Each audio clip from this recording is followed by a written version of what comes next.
Can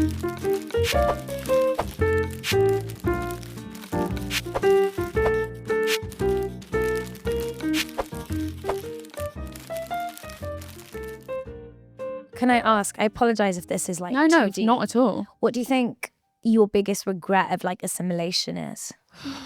Because I definitely have my biggest regret. What is yours?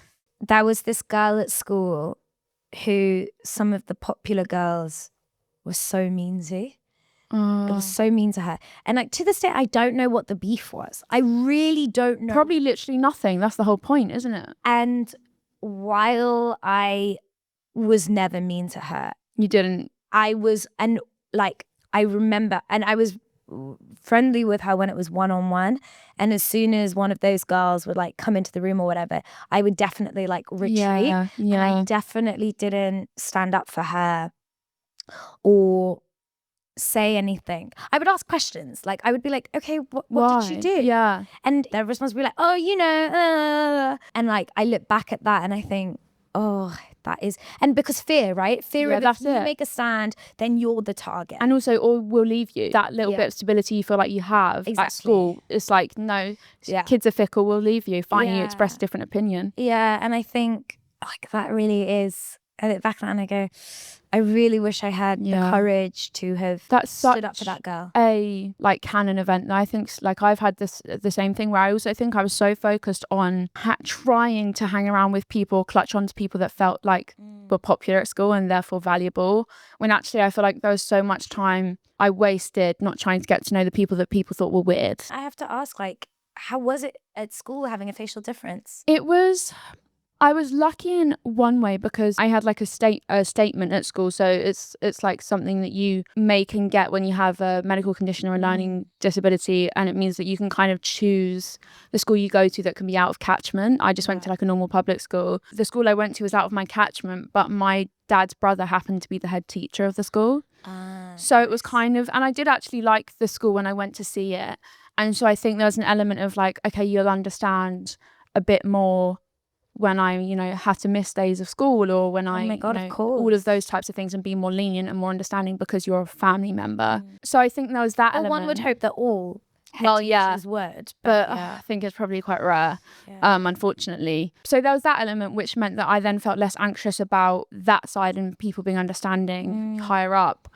I struggled so much at school. I'd say in end of year 11 and sixth form, I finally felt like I found friends. Like these are actually friends that I know I like them as people. I'm not hanging out with them because I feel like I must. I struggled so much. I was massively my worst critic, and I was so in my head about the way that I look that it actually kind of paralyzed me to go up to someone and talk to anyone. And I came from, because it was a school out of my catchment, I didn't go to this, secondary school with anyone else. But from year 7 to 9 or 10, I spent more lunches in the toilets than I did with people. Oh my love, I'm so sorry. And now, it's fine. Like I can look at it with hindsight and not feel so like emotionally, But of course, there's that element where you look at your younger self and you feel just sad for them. No one was necessarily actually that unkind to me, because I think they also sort of, when I wasn't at school one day, they did a bit of like which I also didn't want them to do, but did a talk about like Nikki has a medical condition, all of this. And then I was like, that makes me feel more different. You're literally giving them a lecture about me so that they're not mean to me, which I appreciated they did. But again, I was like, you're drawing attention to me. I don't want that. So it's not really a right or wrong way to go about it. But I struggled so much. And I think also I was so aware of the kind of conversation around like what made a person popular, or what made a person valuable, or like you grow up and you have crushes on boys or things like that, and crushes on anyone. And you're so aware of the conversation of how boys don't nicely speak about girls. And I think also I was so aware of like the conversation around what made you a likable person, or someone that people had crushes on, was so appearance based, and I didn't fit that category. I was so aware of that, and that being what made people valuable or popular. All the girls that were popular in the popular group all looked the same. I mean, same at my school. I mean, I have a really funny story. She's one of my best friends, but she's also Indian, and we went to school together. And she got with this guy at like a house party, and then I'm convinced that he thought her and I were one and the same. Stop. Because he would then always just like run from me. No, when stop. He would see me, and I'm like, I'm not. We don't know each other. Like, I don't know. We've not kissed, okay? So it's just a hypothesis. Oh my God. But I'm like, I there's a part of me that thinks he doesn't realize that we're different people. Oh my God. We do not look alike. It's classic, isn't it? Yeah, it's so funny. But I felt the same way, like going to house parties, knowing that the boys... I actually have so many stories like this where so many of those boys that we go to house parties with, I'd be at those parties like, because I was on the periphery of like a cool group. Same. None of them really liked me, but I was there. Yeah. I would be at these parties with these guys every other weekend. Oh God. And like, I then left school, had a gap year, and then after gap year, this is what's so crazy. My appearance didn't change. Like, it really, really didn't. Because that would be like a theory, right? Like, I had this massive Well, it's also the up. trope you see in films. It's like, she, you know, what's that film? She's all that. Yeah, and it's like, she takes off her glasses, the usual. Yeah. And then suddenly everyone wants her. But no, nothing like that. I did not, my appearance did not change. And those same boys, I kid you not, went to parties with. No, stop. For years. One saw me at like a nightclub because I grew up in Oxford and went to Oxford and was like hitting on me like he didn't know me. And I was literally like, are you joking? Another one hits on me on the bus and he's like, hey, what's your name? And I'm like, are you joking? I've been like in your proximity like every other week. We've met for years. At least 30 times. No, that's insane. Yeah. Maybe they did know, and that was like, they thought, negging or whatever. But she's like, this is crazy. So I don't know what happened, but yeah. And I think that's what's so, like, I remember looking up things like how to get a guy to like you, and it'd be like, wear red lipstick, put on perfume, you know, all of that crap. All of that. Of course, it's always like external stuff too to change, instead of like, be a nice person. Be yourself. Actually, no, don't be yourself. Do this, this, this, and this. And be like, go up and talk to them. I was like, I can't even go up and talk to anyone, let alone someone I like. But you know what? I'm really glad that I didn't date and like I didn't have many like boy experiences growing up, because it's gave me so much time to do so many other things. And obviously you did so many incredible things, and it's like develop you. Yeah. I'm actually really grateful that I didn't have those silly little boys distracting me. That's it. And I think you, especially like, I don't know how you felt, but when you are in a friendship group, the talk is like, oh, what did you guys like kiss? Did you guys get together? It's like that's so much of like a string of conversation just all through school. And I think also when you leave it, I feel like when I left sixth form, I realized that there's so much life after school. And I think when you're in school, it really feels like it will define your whole life. Like who you are at school will be who you'll be forever. And I think also at school, like senior school, you know, you start year 7 and I went up to year 13. Yeah, same. You're not really allowed to change, I think, not because you get put in a box of like, you're this type of person.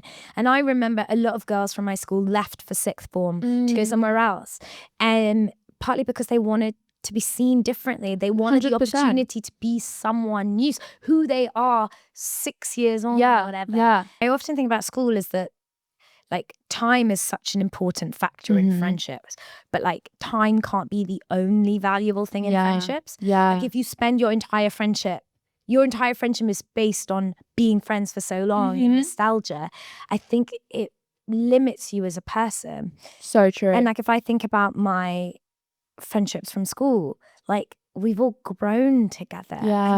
We're all like in some ways similar. I'm probably the most similar, unfortunately, but like you see how much people have grown and how many new things we're bonding over that we didn't even know about 10 years ago. Because your world opens up. Yeah, that's so true. And I think, like, I remember being at school, and at schools I feel like preach about like, be you, don't follow the crowd. But then it's like, okay, you put us all in the same uniform. I'm not allowed to actually customize my uniform in any way that feels more me. See, I sort of do like that though, actually, I have to say. No, I like that too, because it puts everyone on the same playing field, which is great. Like, I think it would have been really, really difficult and not fair to have to wear your clothes to school. But when you don't get any other room to play, then it's like, I remember I had pink hair for 4 years. It's so dumb. It was, you know, I like got that out of my system, and I loved it while I had it, and I had it while I was still at school. And I remember like I'd been off school for 4 months. This was after my uncle was only head teacher till year 10, and I'd been off school for like 4 months, really unwell. And my head of year was like, Nikki, your hair's pink. And then hadn't even checked in on me. And like, that was what mattered, is that my hair's pink.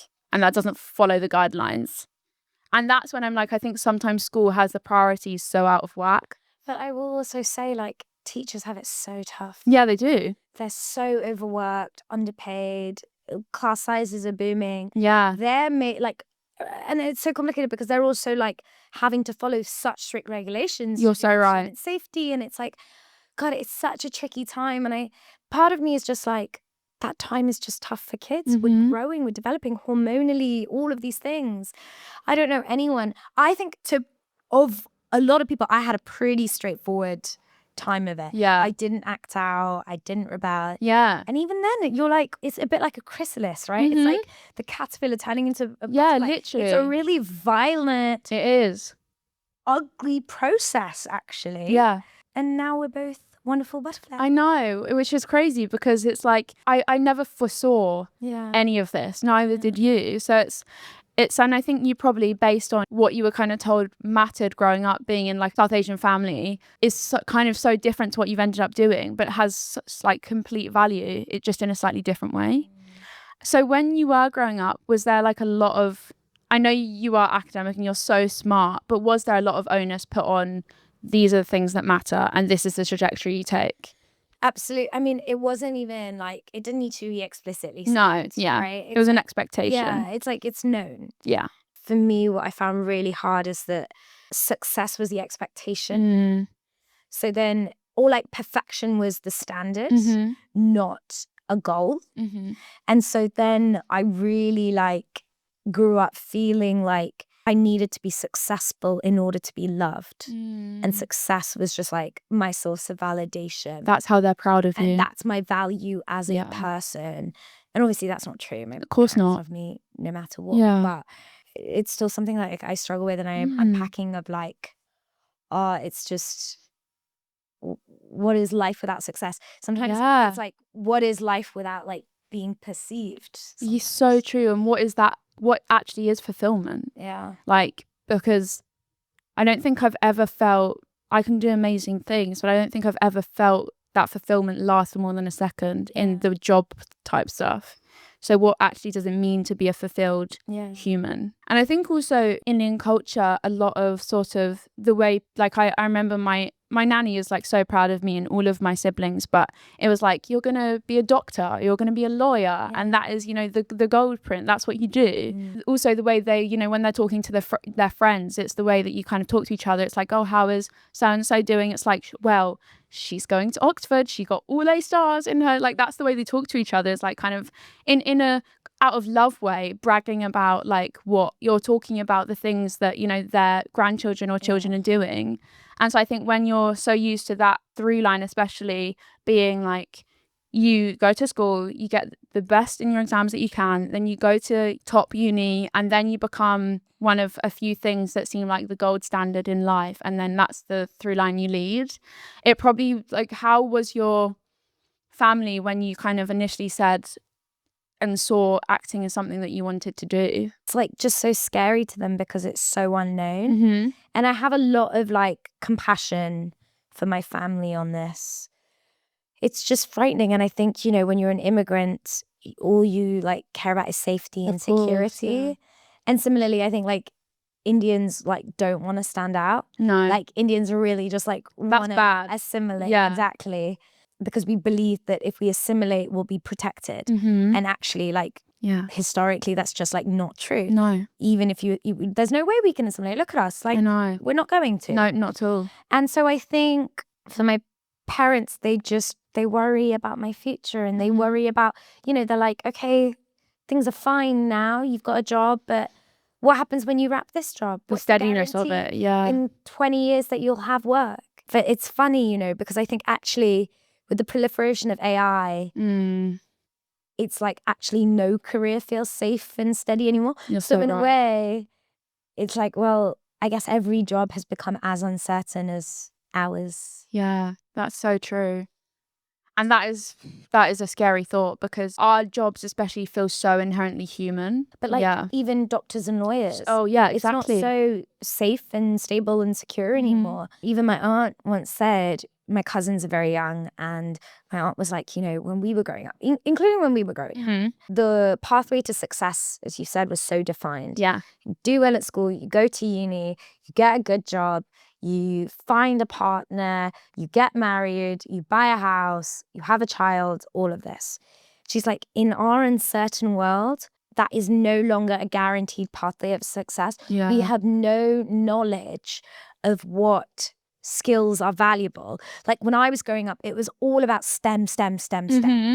Guess what AI can most easily replicate? That. Is that. Literally. Exactly. Yeah. And it's like, okay, well, we've just been told for the last 2 decades that this is what's valuable, and now it's just been turned on its head. Yeah.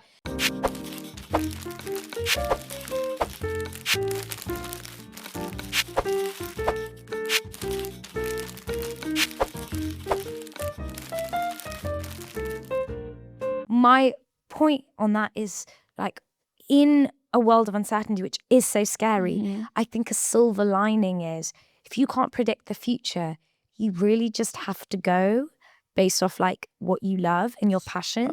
Yeah. And like, I think there is you know, we have to find silver lining, and there is liberation in that. And she's like, so they have to work hard, but I let them follow whatever passion. 100%. And I think ultimately, we'll always have regrets in life or wish we did certain things differently. But I think ultimately life is so short, like especially now more than ever, tomorrow isn't promised. And so I think as humans, the thing that we all can say that we have the end goal of wanting is to just feel happy and feel content. Yeah. What do you want? Like, what's your vision of the future, Nikki?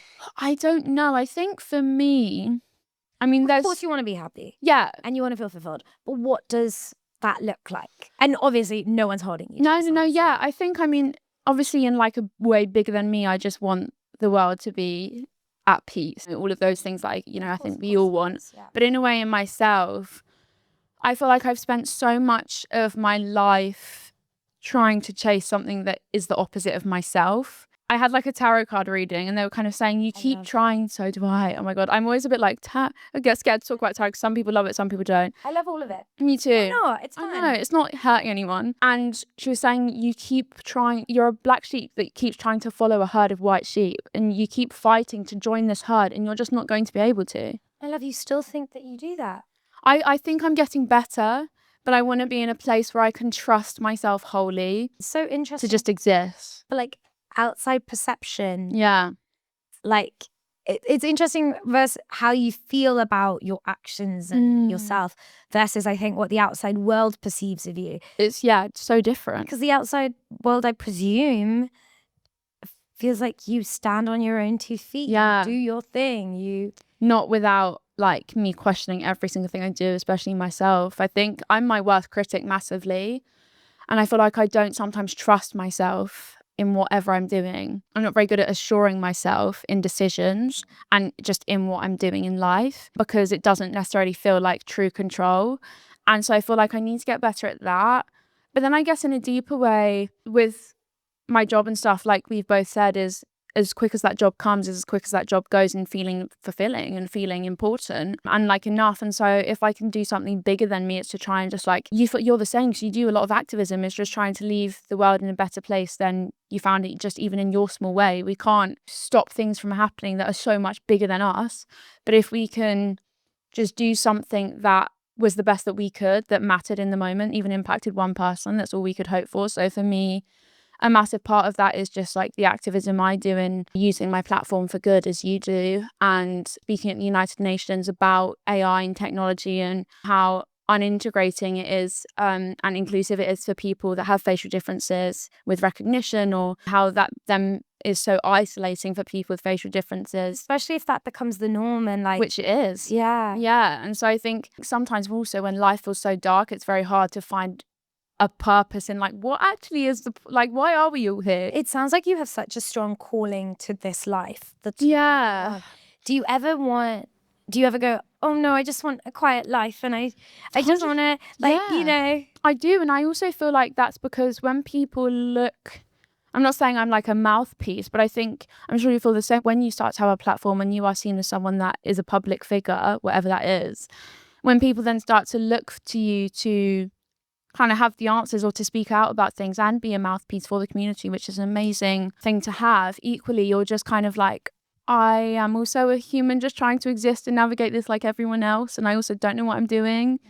So I think that sometimes it's very hard when, especially, I'm sure you feel the same, when you're having a hard day and then you're like, I need to be on in case something happens, someone comes up to me. That's when I'm just like, I would love to just kind of sink into the background and... You become a symbol beyond yourself. Yeah. You're like... When you do something deeper than just like both of us being in a film or being on social media. You exist as an idea and like a value system. Yeah. And that's hard. It's hard to live up to that, and it's hard to maintain that. Yeah. And it can be really tiring. I think also for me, I've often been seen as an inspiration, an object of strength for people to look up to. Like? Because I've had 98 surgeries in my life, and my condition still has no cure. So that's something that I constantly live with and deal with. It's like kind of constantly trying to fight a fire with a hose and manage my symptoms. And so I think a lot of people see what I've done in spite of my condition, which is true. I want you to see me for me, not my condition. But equally, I think people want to acknowledge like, oh, look at everything. She's so inspiring. Like, she's just got up even in spite of having that surgery and got on with things. It's like, I haven't really, it's kind of, they see you as just like invincible. I get so many comments like this, which is like, it's almost a little bit backhanded. It is backhanded. Because I'll get comments like, see guys, like a brown girl can do this. And I'm like, no, I don't think. Yeah. I think you can just... Yeah, you don't need to acknowledge it. Yeah, like, you don't need the prefix on Yeah, exactly. No, you're so right. And I think for me, it's learning to trust myself and realize that like your purpose has to come from within rather than external stuff. What outside of this whole job brings you like happiness or joy or purpose? Acting can be such a yes, no industry. Like, it's like you feel a bit defined by what you're doing, what you're not doing, like we've said. How do you remove the value of, or try to remove the meaning and value of yeses and nos, and just remind yourself by things that you try and do that you are a human and you're just as valuable in spite of the yeses or nos? I think that like a lot of that comes down to my family and friends, and I historically haven't been great at like finding joys that exist outside of like a success metric. I think my family and friends bring me so much joy, and I think like my idea of like happiness is just making them happy, truly. I think I really like to entertain. Yeah. Like I really do. I think about like, I love performing, and sometimes, you know, with the yeses and nos in the industry, it's actually easy to forget how much I love it. Yeah, of course. I'm like, sometimes, you know, it's stressful, or there's egos and there's all XYZ things, and then I have one of those like out of body moments where I go, God, I really love this. Like I actually do. This isn't about fame or money or anything. Like, I love this, and I would choose to do it. Yeah. I do it in my free time, right? I'm writing stuff, I'm making sketches, I'm doing creative things, and it's like, it's remembering that like, oh, I actually love the craft and I love making entertaining. And that's so true, isn't it? I think when something becomes a job, the pressure is so much more amped up because it's now something that you've committed to. You have to, well, you don't have to do it, but it's something that there's now pressure behind because it turns from a hobby into a job. Yeah. And so getting up in the morning and doing that thing can feel a little bit more heavy because there's so much more to it. I also think like I come from an Indian family where like humility is the most important thing. Yeah. So I was always raised to like question myself in the sense like to check myself and to check in. I think I really like wrestle with the fear. Am I doing this for ego? Yeah. Like, am I an actor to be seen? The optics. And that is like my biggest fear, that is what I'm doing it for. And like whenever I have that fear, I go, oh my God, no. Yeah. I love this. I'm not a fan of like much. I don't really like much else. Yeah. Yeah. It's your life's love. I'm not really good at much else, you know? I'm sure you are. You give me the vibe that like you could pick something up very quickly. Maybe. Yeah. Maybe. But I enjoy what I do for the love of it. Yeah. And I think that's so important, especially in today's age, to have things especially a job that you love internally and that fills your cup, even if it's hard, even if you question yourself. I think we all question the jobs we're in sometimes, like, do I actually love this? But ultimately, like, knowing that this goes back to even your younger self and something that you did love doing, and dressing up and acting and putting on performances and creating worlds. I guess before I wanted to kind of finish it off, I wanted to say that I think also a lot of what, to me, I remember I watched Bridgerton with my mum, and my mum grew up fully Indian, and fully Indian immigrated house and family. And I remember, what part of India is she from? She's from Gujarat. Yeah. So we speak Gujarati, and, you know, we celebrate Diwali and things. And it's obviously been so beautiful and amazing to have like a house that has two backgrounds and practice, you know, Indian. Amazing food, literally, and lots of it. There is so much beauty in South Asian, Indian culture, and, you know, there's so many beautiful things, and it's such a colourful world being Indian. And I think sometimes in film or TV, when you include different, you know, races and ethnicities, it can be painted with like the negative side of it. And I think what was so beautiful about Bridgerton is it was celebrating what the joy is to be South Asian. And I think it felt like a pivotal show for, especially even my mom, saying like, oh, this is so amazing to see. I wish I had this when I was younger. Oh, that makes me so happy. And like, I guess, what did that feel like when you were living in that world and in it? Did it kind of feel like it was a big moment and something that your younger self would have loved to have seen? When I was filming it, no, because I feel really comfortable in my dual identity as a British Indian, and I feel so connected to my Indian identity, which I recognize as such a privilege. Yeah. But so like not really when I'm in it, but then when it was released and girls would come up to me and tell me, I think that's when it set in. It becomes human. Yeah, like how big and important this is for people. But no, it didn't occur to me at all. And I think I've worn my Indian identity with such pride. That's so great. For so long that it feels like a continuation of that. Yeah. And I think that's so amazing, and something that sometimes people do struggle with from a young age too. A lot of us run away from the things that are defining parts of what make up our parts. And so I think that's so great to have a show that celebrates it, but you're also secure in that already. So it's just an extension of what you already feel and believe. Yeah, exactly that. Yeah. And I think even like in the face of critique from your community, like loving it and repping it exists beyond that, right? Yeah, to champion that world. Absolutely. And the beauty that comes from it.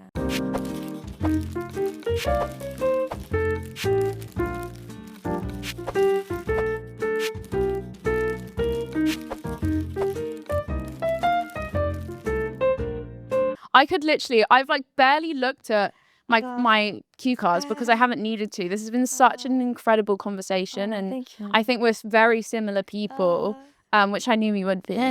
We always kind of finish like a interview episode with like a little hot seat. So these are kind of just 3 more quick questions that I put together to kind of bring it all to a close. So if you had a dream dinner party, they could be no longer here or still here. You have 4 seats. Who is coming and why? It could be anyone. I would say Anthony Bourdain. Same. I love Anthony Bourdain. And what he represents. He's a very influential person, I think, in my life, about open-mindedness and community, and how like food is so political. And it like breaks my heart that he wasn't happy, and because how much joy he brought to the world. And again, it's that idea that you never know, you know. Never know. You create an idea of what someone's like, but you'll never know. Exactly, yeah. And then I think I would want Michelle Obama. Yeah, we share a birthday. Do you? Yes. Love that. 17th of January. Meant to be. I like her no-nonsense approach to life, and historically, like obviously so many men have been these like powerful figures, and like I am always more interested in the women that have often been the source of why they've got to that position. I had to go through more to get there most of the time. And then I think I would probably have, oh my God, I have so many babies in my life, but I'd pick my nephew. I would want my nephew everywhere with me. I would want him in my pocket 24/7 if I could. He is the love of my life. He's my favorite human being in the world.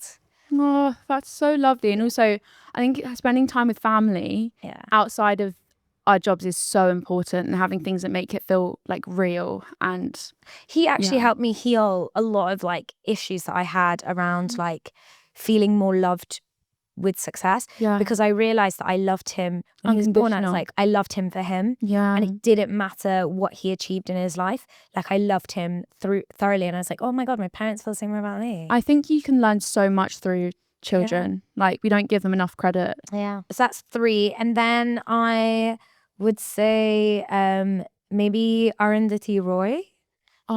She's lived such an incredible life. And fascinating person, and I think we'd agree on a lot, we'd disagree on a lot, and I think that kind of makes for an amazing dinner party guest. Conversation, 100% in debate. That is such a good mix of people. I've been loving your TV reviews on TikTok when you're like, I'm watching this show at the moment. I'm loving it. So what is a TV show you've watched? It could be recently, not so recently, that you would say lives up to the hype. Really putting you on the spot here. I mean, I love, like, the obvious ones are like, you know, Succession lives up to that. Severance lives up to that. All of these things. There are so many shows I haven't watched, but a show that I really love, and I go on about it, is Physical 100 and Physical Asia. It's a Korean reality TV show that's on Netflix, but it's about like physical aptitude. And I think it's an incredible... That sounds incredible. Yeah, it is incredibly compelling storytelling. It is... And it's on Netflix? Yeah. Oh my God, I'm going to have to look at it. I also love... because I caught up. I'd been watching and then I like dropped off and I caught up. Abbott Elementary. It's amazing. I've spoken about Abbott Elementary on this podcast so many times.